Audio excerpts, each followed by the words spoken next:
the original founders of Hoover-AHEAD. I actually moved here to Hoover about 12 and a half years ago because my husband and I, we felt that Hoover is actually a community that we really wanted to raise our family in. We have 2 children. They're around here somewhere. A 15-year-old Cherinita Reese, some of y'all may know her, and our 12-year-old son. Because of not only the great school systems, the quality of life here in Hoover, but most of all, the diversity, because we are one of the most racially and ethnically diverse communities that you will find around. And I learned just serving on a lot of different committees, and additionally, whether I was at birthday parties or anything like that, that a number of you actually moved here to Hoover for the exact same reason, that you appreciated the diversity that is present in our particular community.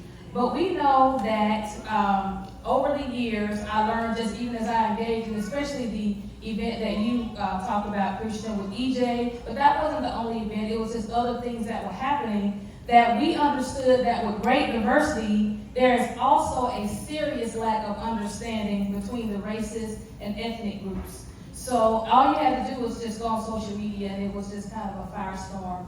So this is why, again, our group was founded to not only celebrate diversity, but to promote racial and ethnic equity and inclusion in our city. We as a group, we wanted to educate people around the different ethnic groups, because you would find that people just didn't know how to appreciate the different groups, even inside of our school systems. And I also learned that although our city's great strength is diversity, we also can disagree on a lot of things, whether it was religion, politics, just even if you're married, you disagree, on some things. So we're trying to come together to understand that regardless of those differences, we should still kind of play together. We got to live together in this community.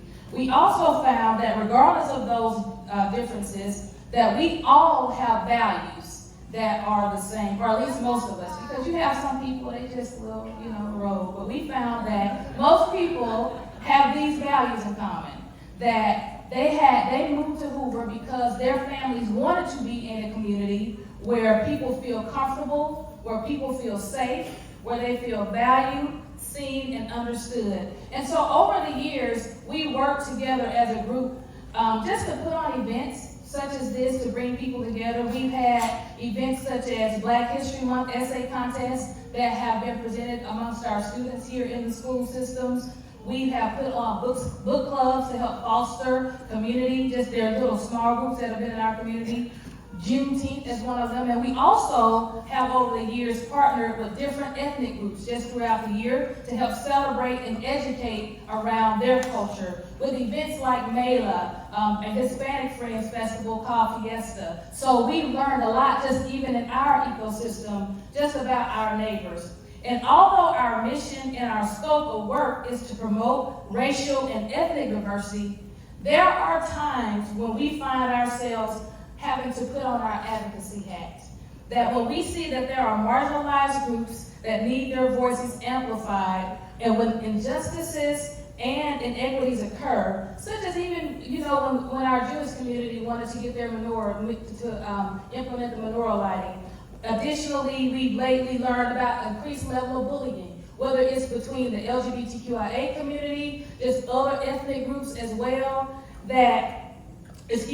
amongst other marginalized groups that goes on with our neighbors, that can't be tolerated. Regardless of what your beliefs are, that type of behavior, not in our community, it can't be tolerated. So just we as a human race should not want to see anyone mistreated, regardless of if you disagree with them or not. So at the end of the day, we should all desire to work together to try to understand each other. And we can all learn from the collective wisdom of the different groups. So I'm going to leave you with this wisdom that I found. It's one of the greatest wisdom books that I know, and it's found in Jeremiah 29:7. It says, "And work for the peace and prosperity of the city where I have sent you. Pray for it, for its welfare determines your welfare." So let's all commit to find what is our small part in our community picture and work together to better our city. Thank you, guys.